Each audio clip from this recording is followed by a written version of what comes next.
सभी साथियों को बसंत पंचमी की बहुत बहुत शुभकामनाएं। बसंत पंचमी के दिन ही माता सरस्वती का प्राकट्य हुआ था। जब सृष्टि में अज्ञान, मौन और अंधकार था, तब ब्रह्मा जी की प्रार्थना पर माता सरस्वती प्रकट हुई और बीड़ा के मधुर स्वर से ज्ञान का संचार किया। मनुष्य को वाणी, लेखन, संगीत और विवेक प्रदान किया। वसंत ऋतु स्वयं नवजीवन, नई ऊर्जा और सृजन का प्रतीक है। इसलिए इस दिन ज्ञान की देवी माता सरस्वती की पूजा की जाती है। प्रिय साथियों, कथा को अंत तक अवश्य सुने। यह कथा एक ऐसी गांव की है जहां की मिट्टी की सौंधी खुशबू हवा में खुली रहती है और सूरज की किरणें हर सुबह एक नई उम्मीद लेकर आती थी। मगर कभी कभी इन्हीं किरणों के साथ घोर निराशा भी उतर आती थी। किसी के आंचल में हमारी यह कथा उसी निराशा और फिर असीम श्रद्धा से उपजी अद्भुत आशा की है। गांव का नाम था सरस्वतीपुर। नाम से ही पवित्रता और ज्ञान का आभास होता था। पर इस गांव में एक माँ थी, यशोदा देवी। उनका जीवन सरस्वतीपुर के नाम से बिल्कुल विपरीत था। जैसे किसी मंदिर में प्रांगण में अंधेरा फैला हो। यशोदा एक साधारण सीधी साधी महिला, जिसका जीवन दुखों से भरा था। पति का असमय देहांत हो गया था और जीवन का एकमात्र सहारा था उसका नन्हा बेटा गोपाल। गोपाल, जिसका नाम तो कृष्ण के समान था, पर उसकी नियति में एक ऐसा अभिशाप लिखा था जो हर पल यशोदा के हृदय को छलनी करता रहता था। गोपाल जन्म से ही गूंगा था। हाय रे किस्मत, कैसी अभागन है तू यशोदा। अपने ही बच्चे का मुंह नहीं देख सकती, उसका बोल नहीं सुन सकती। यह तो पूर्व जन्मों के पाप का फल है। कैसा दुर्भाग्य है। एक तो पति नहीं, ऊपर से ऐसा मौन बेटा। कौन जाने किस घड़ी में इस बच्चे को भगवान ने जन्म दिया होगा। गांव की औरतें, जिनका जीवन दूसरों के दुख सुख पर टिप्पणी करने से ही गुजरता था, अक्सर यशोदा को ऐसे ताने दिया करती थी। यह शब्द तीर बनकर यशोदा के दिल में उतर जाते थे। हर चुभन के साथ उसकी आंखों में गंगा यमुना बह निकली थी। वह सोचती, क्या सचमुच मैं इतनी पापी हूँ? क्या मेरे गोपाल का कोई दोष नहीं? वो तो अभी अबूझ है, फिर क्यों उसके हिस्से में यह मुक्ता आई? गोपाल, हाँ गोपाल, उसका सुंदर शांत मुखमंडल, उसकी बड़ी बड़ी काली आंखें, जिसमें अक्सर एक सवालिया निशान तैरता रहता था। वो अपनी माँ को देखता, जब वो गांव की औरतें के तीखे बोल सुनकर फूट फूट कर रोती थी। नन्हा गोपाल, जिसे बोलना नहीं आता था, वो अपनी माँ के आंचल से मुंह छिपाकर अपनी छोटी छोटी उंगलियों से उनके आंसू पोंछने की कोशिश करता। माँ, यह एक शब्द था जो यशोदा अपने बेटे के मुख से सुनने के लिए तरसती थी, पर गोपाल बस इशारों में ही अपनी बात कहता। उसकी आंखें, उसका निश्चल स्पर्श, यही उसके शब्द थे जो यशोदा के हृदय की गहराइयों तक पहुंचते थे। यशोदा के लिए गोपाल केवल बेटा नहीं, वो उसका जीवन था। उसकी हर सांस गोपाल के लिए चलती थी। उसने गोपाल के होठों पर हजारों बार अपनी उंगलियां फेरी थी, इस उम्मीद में कि कोई चमत्कार हो जाए और उसके अधर खुल जाएं। वो कितनी भी बार आधी रात को उठकर बैठी रहती थी, गोपाल के मुख की ओर ताकती रहती। हे भगवान, एक बार, बस एक बार मेरे गोपाल की वाणी दे दो, मैं सब कुछ सह लूंगी। हर ताना, हर अपमान। बस वो बोल उठे। गांव के वैद्य, हकीम, साधु संत कोई नहीं बचा था जिसके पास यशोदा गोपाल को लेकर ना गई हो। हर दरवाजे पर उसने अपने बेटे के लिए भीख मांगी थी, मेरे बच्चे को वाणी दे दो। हर जगह उसे निराशा ही मिली थी। लोग कहते थे, देवी, यह तो विधाता का लिखा है, इसे कौन बदल सकता है। पर यशोदा का मन हार मानने को तैयार नहीं था। उसकी ममता का सागर कभी सूख नहीं सकता था। जैसे जैसे गोपाल बड़ा हो रहा था, यशोदा की चिंताएं भी बढ़ती जा रही थी। वो देखती थी कैसे गांव के दूसरे बच्चे खेल कूद करते हुए आपस में बात करते हैं, हंसते हैं, रोते हैं, पर गोपाल वो कोने में बैठा रहता, अपनी मुख दुनिया में खोया हुआ। कभी कभी वो उन्हें खेलते हुए देखता, उसकी आंखों में एक अजीब सी चमक आती, जैसे वो भी उसकी दुनिया में शामिल होना चाहता हो, पर विवशता की बेड़ियां उसे रोक रखती। यशोदा यह सब देखकर अंदर ही अंदर टूट जाती थी। पर अपने बेटे को कभी उदास नहीं देख सकती थी। मेरा गोपाल, मेरा बेटा कोई नहीं है इस दुनिया में जो इसकी पीड़ा समझे। बस मैं इसकी जननी हूँ और मुझे ही इसे इस पीड़ा से मुक्ति दिलानी होगी। यशोदा ने मन ही मन में दृढ़ निश्चय किया। गांव में एक पुरानी मान्यता थी। कहते थे कि बसंत पंचमी के दिन विद्या की देवी माँ सरस्वती का आशीर्वाद सबसे अधिक प्रभावी होता है। अगर कोई माँ सच्चे मन से अटूट श्रद्धा से बसंत पंचमी के दिन माँ सरस्वती का मौन व्रत रखे, यानी उस दिन किसी से बात न करे, केवल अपने मन में देवी का स्मरण करती रहे, तो इसकी इच्छा अवश्य पूर्ण होगी। यह व्रत बहुत कठिन माना जाता था, क्योंकि पूरे दिन किसी भी परिस्थिति में मुख से एक भी शब्द नहीं निकलना था। गांव की कुछ वृद्ध महिलाओं ने यशोदा को इस व्रत के बारे में बताया था। पर बेटी, यह व्रत बहुत कठिन है, तू तो अकेली है, गोपाल को भी देखना होता है, कैसे करेगी? एक पड़ोसन ने चिंता व्यक्त की थी। यशोदा ने एक गहरी सांस ली। काकी, मेरे गोपाल के लिए मैं आग पर भी चल सकती हूँ। यह तो बस मौन व्रत है, मैं सब कर लूंगी। और फिर वो दिन भी आ गया, बसंत पंचमी का पावन पर्व। सुबह की पहली किरण फूटने से पहले ही यशोदा उठ गई थी। मन में एक अदम्य शक्ति का संचार हो रहा था। गांव का मंदिर, जहां मां सरस्वती की प्रतिमा थी, फूलों और पीले वस्त्रों से सजाया गया था। वातावरण में धूप और अगरबत्ती की सुगंध खुल गई थी। हर ओर बसंत का उल्लास था, पर यशोदा के मन में एक गंभीर संकल्प की शांति थी। उसने स्नान किया, पीली साड़ी पहनी, जैसे माँ सरस्वती का ही रूप धारण कर लिया हो। गोपाल अपनी माँ को इतनी सुबह तैयार देखकर उसकी ओर एकटक देख रहा था। यशोदा ने उसे अपनी बाहों में भरा, माथा चूमा, आंखों ही आंखों में उसे समझाया कि आज वो कुछ नहीं बोलेगी। गोपाल अपनी मूक समझ से अपनी माँ के इस मौन को स्वीकार कर रहा था। उसने छोटे से हृदय में भी एक नई नई आशा का संचार हो रहा था। उसने अपनी माँ के गाल पर हाथ रखकर इशारे से पूछा, सब ठीक हो जाएगा माँ। यशोदा ने बस मुस्कुराकर सिर हिला दिया। उसकी आंखों में एक विश्वास की लौ जगमगा रही थी। मंदिर में पूजा शुरू हुई। यशोदा सबसे पीछे एक कोने में जाकर बैठ गई। उसने अपने हाथ जोड़े और अपनी आंखें मूंद ली। उसके कानों में गांव वाले की बातें आ रही थी। अरे यशोदा तो आज मौन व्रत पर है। देवी देखें, अगर इसका व्रत सफल हो जाए तो गोपाल की वाणी आ जाए। असंभव विधाता के विधान को कोई कैसे बदल सकता है? पर यशोदा ने किसी बात पर ध्यान नहीं दिया। उसका मन, उसका चित्त, सब कुछ बस माँ सरस्वती के चरणों में लीन था। उसका मौन केवल होठों का मौन नहीं था, वो उसके अंतरात्मा का मौन था। एक ऐसी तपस्या जिसमें उसने अपने सारे विचार, सारी इच्छाएं एक बिंदु पर केंद्रित कर दी थी। मेरे गोपाल की वाणी, हे माँ शारदे, हे वीणा वादनी, मेरे बच्चे को बोलने की शक्ति दो। उसका बचपन मुक्ता के अंधकार में ना बीत जाए। दिन चढ़ता गया। सूर्य आकाश में अपनी पूरी आभा बिखेर रहा था। गांव में बसंत पंचमी के गीत गूंज रहे थे। बच्चे पतंग उड़ा रहे थे। घरों में पीले पकवान बन रहे थे। पर यशोदा, वो मंदिर के कोने में बैठे पत्थर की मूरत बन गई थी। प्यास लगी पर पानी नहीं पिया, भूख लगी पर अन्न का एक दाना भी ग्रहण नहीं किया। कभी कभी उसका मन विचलित होता, क्या सचमुच ऐसा हो सकता है? क्या मेरी यह तपस्या फल देगी? पर तुरंत ही वह इन विचारों को झटक देती, नहीं, विश्वास ही शक्ति है, मेरी श्रद्धा ही मेरा मार्ग है। गोपाल पूरे दिन अपनी माँ के साथ ही रहा। वो अपनी माँ के मौन व्रत को समझ रहा था। उसने भी आज अपनी माँ से कोई बात करने की कोशिश नहीं की। वो बस उसके पास बैठकर अपनी नन्ही आंखों से अपनी माँ के अदम्य इच्छा शक्ति को देखता रहा। जब यशोदा की आंखें बंद होती, वह धीमे से उसके गाल पर अपना हाथ फेरता। यशोदा की पलकें खुलती तो उसे देखता बस धीमा सा मुस्कुरा देता। यह उनकी मोह भाषा थी। शाम ढलने लगी। मंदिर में आरती का समय हो गया। शंख और घंटियों की मधुर ध्वनि से पूरा गांव गुंजायमान हो उठा। आरती के बाद पंडित ने प्रसाद बांटा। यशोदा ने प्रसाद ग्रहण किया। उनके मुख से एक शब्द भी नहीं निकला, पर उसकी आंखों में कृतज्ञता के आंसू बह रहे थे। उसका व्रत पूर्ण हो गया था।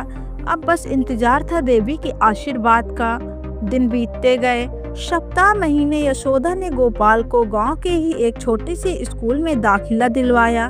उसके पास भले ही पैसा नहीं था, पर मन में दृढ़ संकल्प था कि वह अपने बेटे को पढ़ाएगी ताकि वह अपनी जिंदगी में आगे बढ़ सके।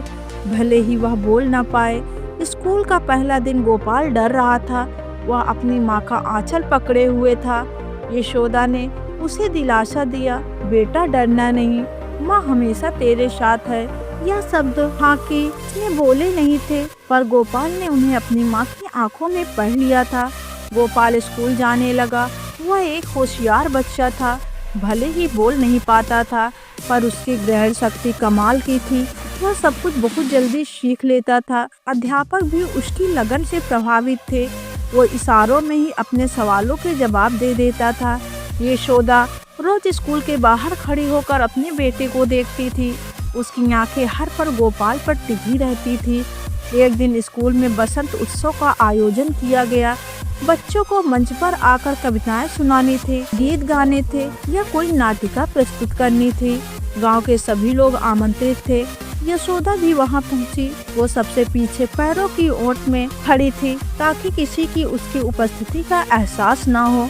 उसे पता था कि गोपाल बोल नहीं सकता, पर फिर भी वह एक माँ के रूप में उसे देखने आई थी।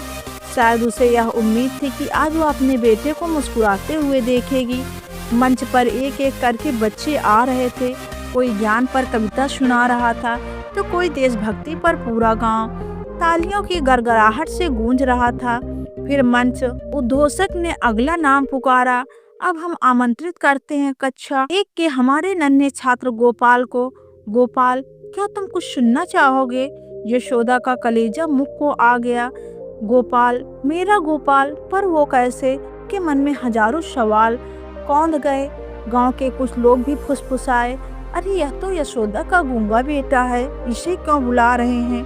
गोपाल धीरे धीरे मंच की ओर गया। छोटे छोटे पैर डर से कांप रहे थे। एक बार भीड़ की ओर देखा, फिर उसकी आंखें सीधे अपनी माँ को ढूंढने लगी, जो पैरों की ओर में खड़ी थी। यशोदा ने उसे हिम्मत दी। आंखों ही आंखों में कहा, बेटा डरना नहीं। गोपाल मंच पर खड़ा था। भीड़ में कुछ लोगों की फुसफुसाहटें अब जोर पकड़ रही थी। यह क्या मजाक है? गोपाल तो बोल ही नहीं सकता। क्या स्कूल वाले भी इसकी मुक्तता का मजाक उड़ा रहे हैं? अध्यापक ने गोपाल से पूछा, गोपाल बेटा, क्या तुम कुछ सुनना चाहोगे? डरना नहीं। गोपाल ने डरते डरते अपने माँ की ओर देखा। यशोदा का दिल धड़क रहा था। उसे लगा आज फिर लोग मेरे बेटे का मजाक बनाएंगे। उसकी आंखों में आंसू झलक आए। फिर वही हुआ जिसकी उसने कल्पना भी नहीं की थी। गोपाल ने अपनी आंखें बंद की। उसने एक गहरी सांस ली। का छोटा सा सीना ऊपर नीचे हुआ। अचानक पूरे गांव में एक अनसुनी आवाज सुनी। एक ऐसी आवाज जो किसी ने कभी गोपाल के मुख से नहीं सुनी थी। एक शब्द धीरे से पर दृढ़ता से, माँ। पूरा गांव शून्य रह गया। एक पल के लिए पिन ड्रॉप साइलेंस छा गया। किसी को विश्वास नहीं हुआ कि उन्होंने क्या सुना। गोपाल, वो गूंगा बच्चा जिसे कभी बोलना नहीं आता था, उसने माँ कहा था। यशोदा की आंखों से आंसुओं की धारा फूट पड़ी। इस बार यह आंसू दुख के नहीं थे, यह खुशी के, आश्चर्य के, कृतज्ञता के आंसू थे। वो दौड़ी हुई मंच की ओर भागी। उसकी सांसें अटक गई थी। गोपाल भी अपनी माँ को देखकर मंच से कूदकर उसकी ओर भागा था। माँ, गोपाल ने फिर कहा, इस बार थोड़ा और स्पष्ट, थोड़ा और जोर से। यशोदा ने अपने बेटे को अपनी बाहों में भर लिया, उसे कसकर गले लगा लिया। मेरा बेटा, मेरा लाल, तुम बोल रहे हो। मेरा गोपाल बोल रहा है। वह रोती जा रही थी, हंसती जा रही थी। यह खुशी उसके लिए इस दुनिया का सबसे बड़ा खजाना थी। गांव वाले जो कुछ देर पहले गोपाल की मुक्तता पर फुसफुसा रहे थे, अब आंख रह गए थे। उसकी आंखों में भी खुशी के आंसू थे। यह चमत्कार था। यह एक ऐसा चमत्कार जिसने सब कुछ बदल दिया था। अध्यापक दौड़े हुए आए। गोपाल बेटा, तुम सच में बोल रहे हो? गोपाल ने अपनी माँ के आंचल से मुंह छिपा लिया और फिर धीमे से कहा, हाँ। बसंत पंचमी के दिन यशोदा की मुख प्रार्थना, उसकी अदम्य श्रद्धा और निस्वार्थ प्रेम सब सफल हो गया था। माँ सरस्वती ने उसकी तपस्या स्वीकार कर ली थी। विधाता का लिखा भी माँ के अटल श्रद्धा के आगे झुक गया था। उस दिन के बाद गोपाल का जीवन पूरी तरह बदल गया। वो स्कूल में सबसे बात करता था, खेलता था, हंसता था। उसका माँ शब्द अब उसका पहला और सबसे प्यारा शब्द बन गया था। वो हर पल अपनी माँ को माँ कहकर पुकारता और यशोदा का हृदय हर बार उस पुकार से आनंदित हो उठता। गाँव वाले भी अब यशोदा को ताने नहीं देते थे, वे उसे देवी समान मानते थे। उसकी श्रद्धा की कथा पूरे गांव में फैल गई। वे कहते थे, यशोदा की तपस्या ने तो पत्थर को भी पिघला दिया। माँ सरस्वती ने साक्षात दर्शन दिए। यशोदा ने कभी अपने विश्वास को नहीं छोड़ा था। उसके निस्वार्थ श्रद्धा और त्याग ने असंभव को भी संभव बना दिया था।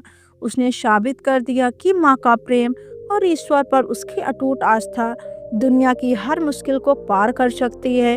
गोपाल की खिलखिलाती आवाज अब उसके जीवन का सबसे मधुर संगीत बन गई थी और हर बार जब गोपाल माँ कहता, यशोदा को लगता जैसे स्वयं माँ सरस्वती उसके कानों में अमृत घोल रही हो।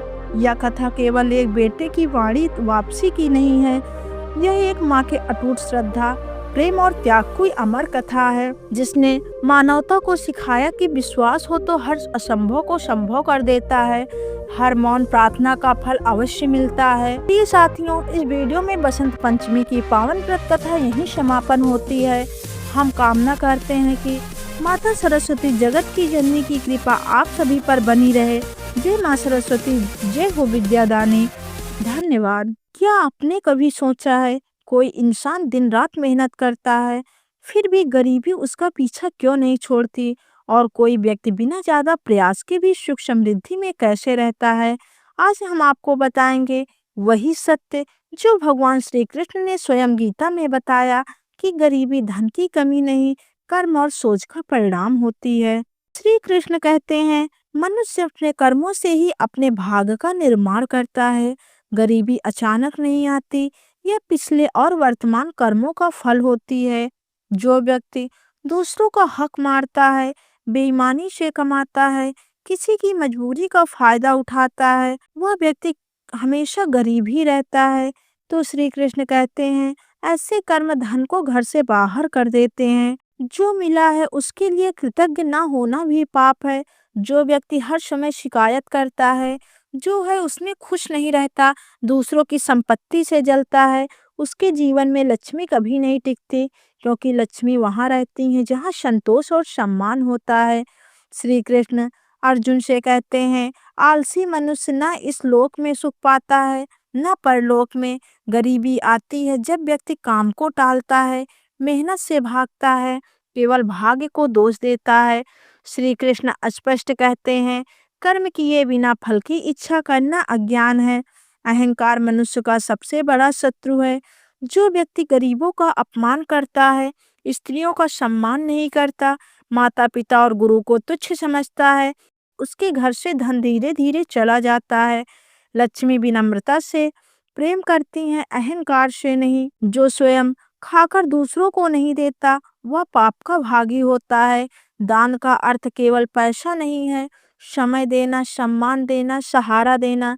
जो व्यक्ति सिर्फ जोड़ता है, बांटता नहीं, उसकी तिजोरी बंद हो जाती है। जैसी संगति वैसी ही गति। गरीबी आती है जब व्यक्ति गलत संगति में रहता है, नशा, आलस्य और बुरे विचार अपनाता है, हर समय नकारात्मक बोलता है। शब्दों में भी शक्ति होती है कहना गरीबी को न्योता देता है। जहाँ नारी का अपमान होता है, वहाँ देवता नहीं रहते। जो घर पत्नी, माँ, बहन का सम्मान नहीं करता, घर को अशुद्ध रखता है, कलह और क्रोध से भरा होता है, वहाँ से समृद्धि चली जाती है। अब हम आपको बताएंगे गरीबी से मुक्ति के 8 उपाय। ईमानदार कर्म करें, जो मिले उसमें ही संतोष रखें, रोज भगवान का स्मरण करें, दान और सेवा करें, माता पिता का सम्मान करें, नकारात्मक शब्दों से बचें। श्री कृष्ण जी कहते हैं, जब मन शुद्ध होगा तब जीवन में लक्ष्मी स्वयं आती हैं। गरीबी कोई अभिशाप नहीं, यह संकेत है कि हमें अपने कर्म और सोच को बदलने की जरूरत है। अगर आप श्री कृष्ण के बताए मार्ग पर चलेंगे तो याद रखिए, समय लगेगा लेकिन दरिद्रता टिक नहीं पाएगी। जय